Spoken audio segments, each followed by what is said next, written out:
Hello, Cringe Crew Music Podcast Series 2. In this series, we are listening to and reviewing a band's entire discography. In this episode, we are finishing up Bring Me the Horizon, doing their final release up to this point, Posthuman Survival Horror. So I've heard a couple of tracks off of this. I've heard Ludens just through playing Death Stranding because that song's in the game. And I think I've heard Parasite Eve, and I saw the video for it a while back. Other than that, I don't know any of the other songs on this. Some background info on this. It looks like part of this was co-produced by video game composer Mick Gordon after Ollie played Doom Eternal during COVID lockdowns, and so he contacted Gordon to help produce the song Parasite Eve, which is very interesting. It looks like they wanted this to be a series of some sort, as evidenced by the upcoming album being titled Posthuman Next Gen. So I don't know if this is going to be like a long-running series or if the next one is going to be just kind of like the last one, but we'll have to see. When that album comes out, the intention is to also listen to and review that one for the podcast as well, because I think it's coming out in like 2 months or something. So, for what it's worth, Genius Lyrics says that the Posthuman is a part of a 4 EP project. Yeah. Oh, okay, so they're going to be doing this for a while. Interesting. All right. Yeah. Cool. So other than that, no other background info. I guess we can get right into it. Track number 1, Dear Diary.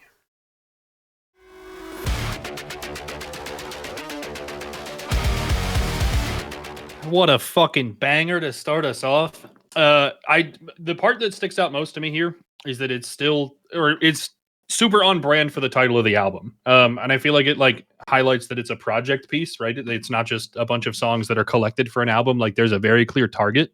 There's lots of horror references, like zombie type themes. It also sounds like it comes straight off of a Doom soundtrack. Like this bangs really hard. I love the distortion. I love the metally kind of screech behind it. I love the chugging guitars, man. This song just bangs. Goes hard. Yep, starting the EP out with a fucking banger, and it's a good one at that too. Bring the Horizon goes back to some heavier shit again. We get some good screams, good growling out of Ollie there, and you got to give one of my favorite lyrics. God is a shithead. It's going to go down in history as top 10 favorite lyrics. Also, you have to almost take this into context of the fact that he wrote this during the pandemic, like the very beginning couple months of the pandemic. This was being written, so you can once you apply it in that context, it's just never mind. It's not the end of the world. Oh wait, that was a pretty prominent possibility at the time. We did not know what the fuck was going on. I mean, retroactively, it's maybe a little bit weird now, but this is still a really just fun, a hard track. I love it. Yeah, this is the closest we've gotten to straight up metal in a while from them. It's surprising to hear them go back to this sound. So just looking at the lyrics, there are several direct references to Resident Evil 1 in this. Specifically, the line "Tasty Itchy" comes from a diary that you can find within the mansion. That is a direct line that you'll find, which is really cool. The diary entry kind of details a scientist as he's being transformed by the T virus, and he's just kind of detailing his thoughts as this is happening to him. My favorite part of this is when he says "shut the fuck up" to the dog, and it sounds like he turned away from the mic to yell at something behind him. Mm-hmm. It's pretty dope. And the beginning of this does just straight up sound like something from a recent Doom soundtrack. This is a really good way to kick off this project. Yeah, I'm almost ready for when that beginning intro. I'm almost expecting Rip and Tear to start. Yeah. All right, track number 2, Parasite Eve. This is a war. It's a Parasite Eve. Got a feeling it's time because he knows. All right. So the one big thing that I like about this album is that they kind of seem to have found like a really good mix between Jordan using samples and doing that like technological kind of sound versus like the same metal aspects that we heard earlier on before Jordan really got a huge influence. Like this feels like the first time that they've blended both things together to make everybody happy. Um, this one's another one though that feels like it could be straight out of a video game ad. Specifically, the intro sounds like the last like 4 Assassin's Creed ads. Like it's just straight out of there, and then the rest of this could be used in like any shooter ad that you've ever seen. Like, there's a lot more references, but not only to video games, but also to like again the pandemic and things along those lines. They're friends with the band Architects, and there's references in there after they lost a member of their band, I believe, to cancer. Um, there's the breakdown in this goes absolutely hard. They still get the melodic sound in the chorus. Like this is another one that just kind of hits every note that you want it to hit and flows really smoothly. I enjoy this one a lot too. Yeah, so far, 2-0 for fucking bangers. This is one that I can't help but headbang to this fucking album. Like, I just can't fucking help it. It's just so good. They really come back with that new metalcore sound that just really drives just the whole song forward, and that really interesting. I don't even know what to like call it in the beginning, but it's such a good song, and I do really love that ending bit with a more like ambient kind of ethereal almost sounding. It was very interesting, and you can also tell that Ollie loves getting Alyssa in on the music because she's on this one again. At least she's credited specifically on this one. So yeah, I love this one. Yeah, so another track that has a reference to a survival horror game, that being Parasite Eve, developed by Squaresoft back in the day for the original PlayStation. Haven't played that one, but I've heard things about it. Don't know much about the game, so I can't really comment on if the lyrics are referencing the game or not. But you can definitely tell, like, Mick Gordon's influence. Again, if you've played any of the recent Doom games and heard his work on the soundtrack, you can hear that guitar tone that he puts in for those games here as well in some bits. Yeah, another really, really good track. 2 for 2. Track number 3, Teardrops.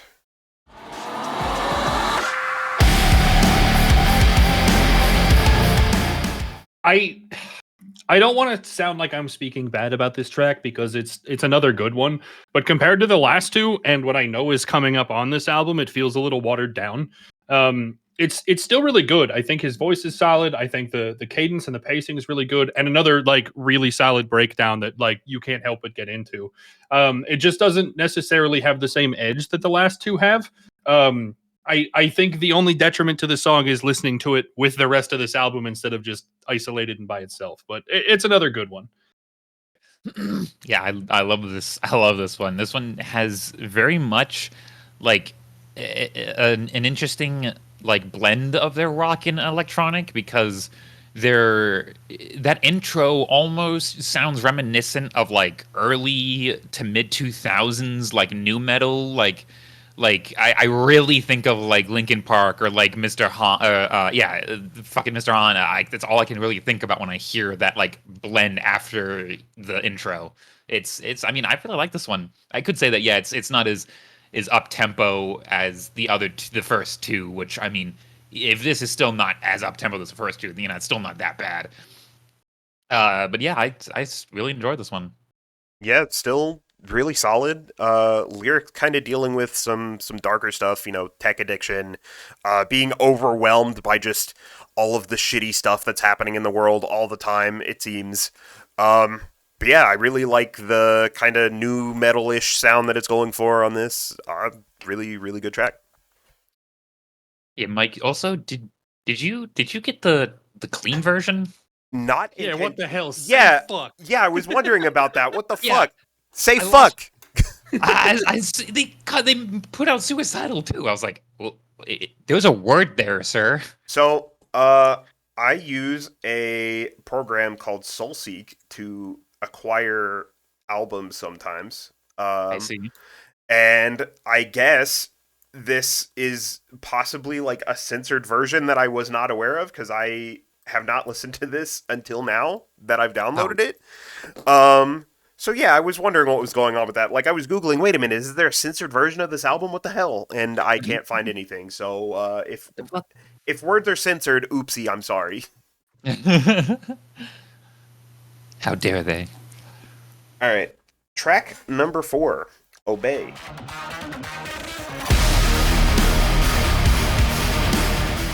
I had to re-download the album. Okay. My issue is not that they edited it, right? My issue is that they edited out the word fucking with the words goddamn to Yeah. hit the same number of syllables. Yeah, I what noticed the that. actual fuck is Yeah. that? We don't want to swear, so let's replace it with a swear that also is blasphemous. Fuck off! Mm-hmm. All right. This song goes so hard. After the last 2 albums from Bring Me the Horizon, I kind of like didn't invest in this one when it released. Like I just did not expect to care until I heard Obey, and that's the reason that I went back and listened to anything else off this album because this goes really hard. The synth tech kind of sounds mixed with the chugging guitars. It's super melodic, but still is really heavy. I think Youngblood's feature in there gives it a nice like twist of sound too. Ollie gets some shouts in there that like still kind of function without being unapproachable. Absolutely love this song. This isn't a fucking gem. Yeah, they're doing a really good job, honestly, with mixing their old sound with their more recent sound, especially with like Ollie's vocals being like much more adept at it than he was when he did Counter Blessings. I think it was closer to the end. Might have been Smell the Corruption. He had a line where it sounded like it was pretty close to one of his growls that I was like a guttural, and I was like, that sounds really fucking clean, and that sounds real fucking good. And also surprisingly heavier for something that, you know, Bring Me the Horizon hasn't done on the past 2 albums. I really like it a lot. I mean, it's just bangers. It's all this one is so far. Yeah, what are we? What 4 for 4? I think at this point. Nothing like terrible so far. Everything has been pretty solid. I agree that it feels like after coming out with like I don't know, a couple of essentially pop rock albums and then doing some weird experimental thing, they figured out how to like blend everything that they've done up to this point like pretty well. Like this works. Everything we've heard so far has been really good. I think I remember when the single for this dropped. I remember seeing the music video. I vaguely remember it. So yeah, I remember enjoying this one then, and yeah, in the context of the album, of course, it works. So, moving on to track number 5, Itch for the Cure.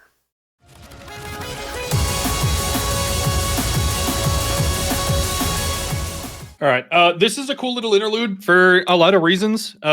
First off, I think it just sounds good. Like, not necessarily something that I think most people would go out of their way to listen to because it is short. It is just, you know, like I said, a little cut in, but it does sound good. And like you guys mentioned earlier, that new metal kind of sound. I think this being called "Itch for the Cure" just kind of like scratches that part in my brain where there was. It's a direct Linkin Park reference. Yeah, yeah. It's "Cure for the Itch" from Mr. Han instead of "Itch for the Cure." It's "Cure for the Itch." Right? It's cool. Definitely like it, but I also appreciate that kind of like, I guess like Eastern sound in techno, kind of. I don't know how to better describe that, but like right as we're about to break into a song that features baby metal, like I think this is just a really good piece to cut us from one section into the next. It does its job. I like it. Yeah, I think for an interlude, this is about as like honestly about as good as an interlude as an album like this can have. I mean, I've always thought that maybe Bring Me the Horizon hasn't had the best placement for their songs in terms of on the album track list, but so far everything's I think been in its probably about as good of a spot as anyone else can put it, and I think this kind of perfectly splits the record, and it's honestly just a perfect interlude for me. So yeah, I like this a lot. Yeah, I mean, this obviously feels like it's supposed to be a transition track into the next song, which is titled Kingslayer, given by them saying the name of the track at the end. But yeah, I appreciate the Linkin Park reference. That's one of my favorite tracks off of Hybrid Theory, Cure for the Itch. Mhm. Yeah, I mean it's an interlude. It's got some cool like almost breakcore stuff going on. It's rad. I like it. All right, track number 6, Kingslayer.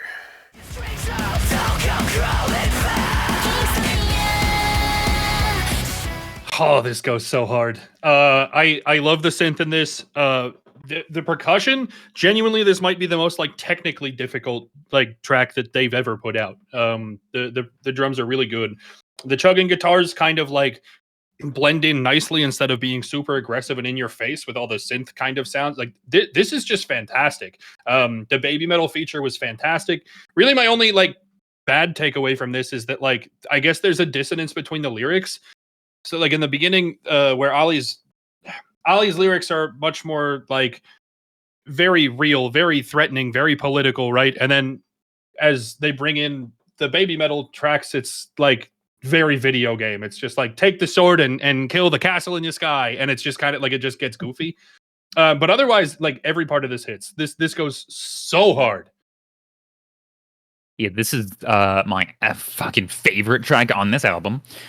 This bangs so fucking hard. I love it. I love that Ollie starts this with a bleh. I just that alone makes this a fucking just top 10 track. This is so fucking good. And then we get a surprising amount of just almost like a lot of growling and gutturals from Ollie that I'm like, he's just really showing off the fact that he knows how to do these now without hurting himself. Which good for him. Good for him. I love seeing it and hearing it. Yeah, this is just a fucking banger. I love Baby Metal's influence on here and just the almost the contrast between his Ollie's screams, growls, and Baby Metal's more singing. It's really good. I love this one. Yeah, the baby metal crossover on this is like actually insane. Like who would have thought, right? um, yeah, this track is like actually insane. It's we are what 6 for 6. Nothing bad so far. I'm honestly think I'm gonna struggle to rank this. Like it's gonna be really hard to determine like which one is gonna go at number 1 for me. I think everything has just been so good so far. All right. Track number 7. 1 times 1, 1 by 1. I don't know numbers.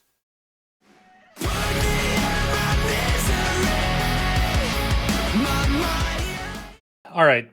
This legitimately could have been a Linkin Park song. Like I can hear Chester and Mike Shinoda like doing this song. I can hear it all in my head and it would work.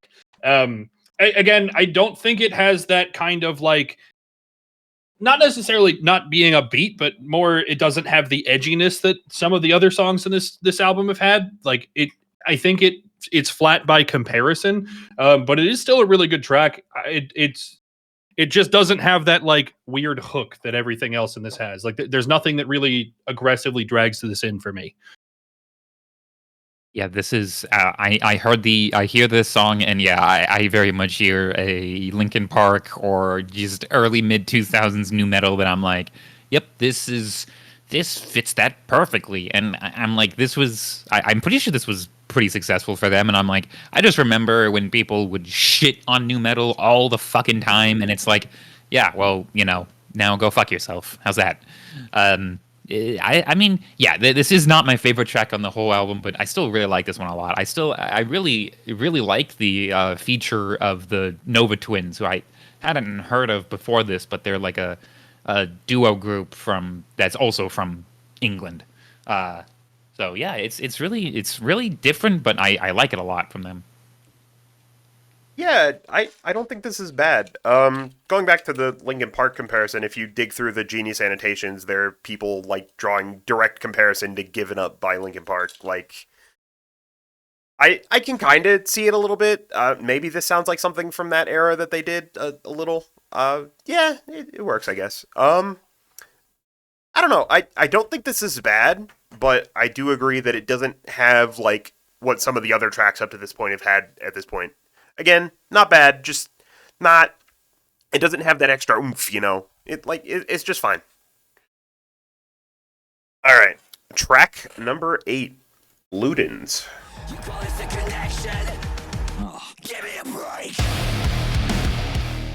So I absolutely love this song, and honestly, for as much as I love it, I expected to get more into this, but the rest of this album goes so hard that I was like almost down on this, which is really weird because this song bangs.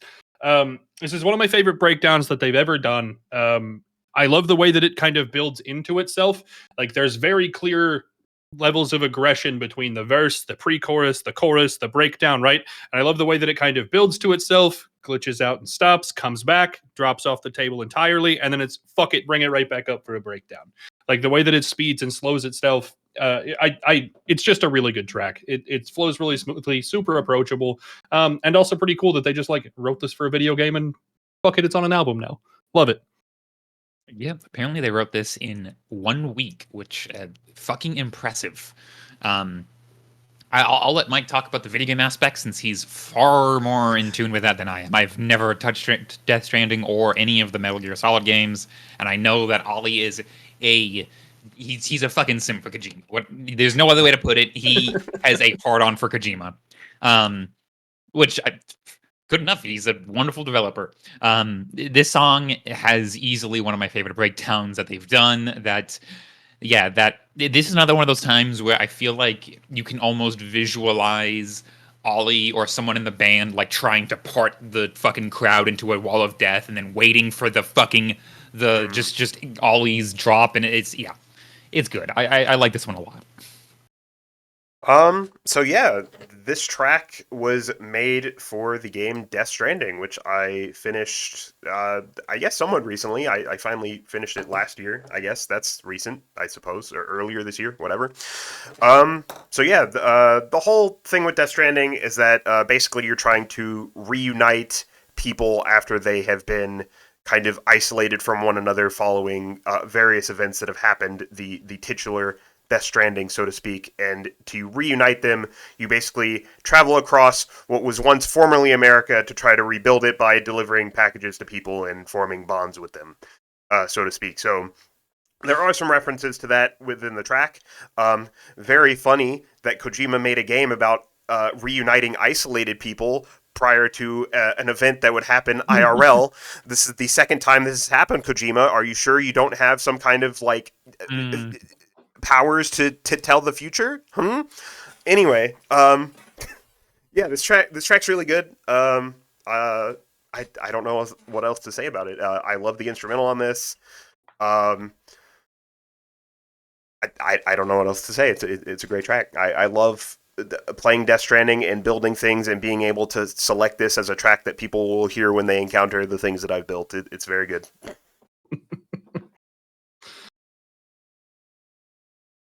All right, final track, number 9. One day, the only butterflies left will be in your chest as you march towards your death.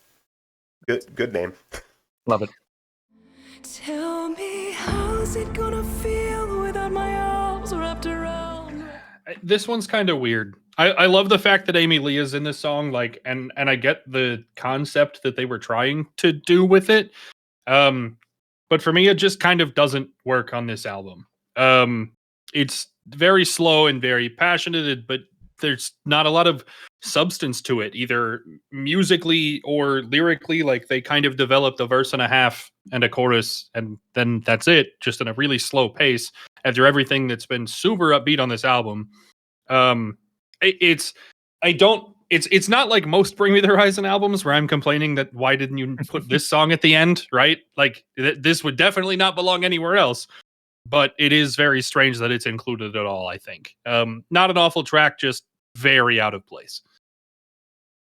I actually think the story behind this track is just fucking hilarious because basically the whole reason why this came about is because Amy Lee, or just Evanescence in general, ended up suing Bring Me the Horizon over Nihilist Blues being extremely similar to Evanescence's 2017 song Never Go Back. The lawsuit was resolved with Amy Lee receiving songwriting credits on that song, on Nihilist Blues. after that, they kept in touch, and they were just like, Ollie was like, "Hey, maybe we should do this," and Jesus, Amy, who had a writing block at the time, said, "Fuck it, let's do it," and this came out. I actually really enjoy this kind of slow, almost like haunting kind of ballad. Um, in a way, I can almost this might be completely weird. The way that this has this kind of like Mother Earth and like humanity kind of like duality in it. This I can only kind of imagine of like if you could have a slower intro in like a cattle decapitation, this would just like kind of almost thematically like lean into it, since cattle decapitation is so fucking like vegan and like earth conservation. I can almost imagine it like a slow ballad into a fucking like really fast paced song, kind of like thematically. Um, I mean, this is definitely very far and away from anything else Bring the Horizon has basically ever done, honestly. Um, but I mean, I don't know. I still love it. I love Amy's singing voice on here. It's just so haunting, I guess. Yeah, this does fit kind of weird, given like everything else was kind of like pretty upbeat and like very new metal-ish kind of deal. It's weird to end this on a ballad. Like, I think that the track is good, but yeah, we're back to being with a weird way to end the album again. It's funny that you bring up the cattle decapitation thing, like having like a slower track and then moving into another track that goes hard as fuck, because they did that on Anthropocene and Extinction. There's a track on that album called Burden of 7 Billion that's basically just like a really kind of slow-paced instrumental, and then it just goes directly into a song that goes hard as hell. Is that the one that we listened to for the? Yeah, that is. Yep. That's honest. I can guarantee you that's where I thought of it from. I guarantee it. Well, shit. Yeah. I guess overall, since we're, I guess, technically at the end of the discography up to this point, I don't know how I want to rank this at all. So, let me see if I still have my notes here. Yes, I do. Okay. So I had music to listen to at the beginning, and honestly, I think I'm gonna keep it there, and this one is gonna go second. But it is so close. And then rankings are gonna be about the same. So let me finish writing this up here. Yeah, and then we change all the numbers. Boop, boop, boop, boop, boop. Okay, so final ranking is music to listen to. This album, Sempiternal, There's a Hell, Suicide Season, Amo, That's the Spirit, and Count Your Blessings. That is my final ranking. I like this more than I expected it to. Like, for me, forever, I think even like as we started recording, I may have said it in some of these episodes that like the sweet spot for Bring Me the Horizon all time was that trio of records from Suicide Season to There's a Hell to Sempiternal. Hold on. I'm very sorry if you're watching this on YouTube. I have brought up my stream ending page because I have them tied to a hotkey on my number pad, and I was typing numbers. Anyway, continue. Silly goose behavior. You're right. Anyway, that I've believed it since I've loved Bring Me the Horizon, that trio of records is like the cream of the crop for what Bring Me the Horizon has done. So I guess I'm kind of blaspheming as I put Posthuman third. I feel like almost guilty for taking There's a Hell and putting it fourth, but like just to listen to all of these straight through as we've done it, like this album goes fucking hard. There are individual tracks that absolutely slap more than a lot of the rest of their discography, and then like to listen to the album straight through is genuinely a gift. Like this is really good. So for me, final rankings will go Sempiternal, Suicide Season, Posthuman Survival Horror, There Is a Hell, That's the Spirit, Amo, Count Your Blessings, and then music to very long title. Yeah, this is really difficult for me, because I genuinely like a lot of these albums almost for different reasons. So trying to rank them like this is really fucking hard, as compared to Radiohead, where I had a probably a more distinct opinion. or at least a more less involvement with them overall. With Bring the Horizon, I've been listening to them for a little bit now, so I have experience with them pre this podcast, and I'm trying not to let that influence me as much as I can. But it's my current list. I'm gonna put Posthuman survival horror first. This was just sort of like I don't want to say culmination, but almost like a summarization of everything that I have just loved about them, almost like ground down to just like a perfect essential that I'm like, just this album, give me more of this. I could OD on this fucking album. I like it so much. Then I'll put Sempiternal, Music to Listen to, Amo, There Is a Hell, That's the Spirit, Suicide Season, Count Your Blessings. Because I really want to put some. I wish I could put them. I wish I could almost put dual rankings for them because I want to put so many of them higher. Like I genuinely don't think Count Your Blessings is bad, but it's just their least polished. I'm like, fuck. I want to rank it higher. I really do, but I just can't. It needs a tier list and not a ranking. That's yes, yeah. Yeah, I was kind of like looking at, so Fantano started doing this thing where he does what we're doing, except instead of ranking them numerically, he just does it as a tier list.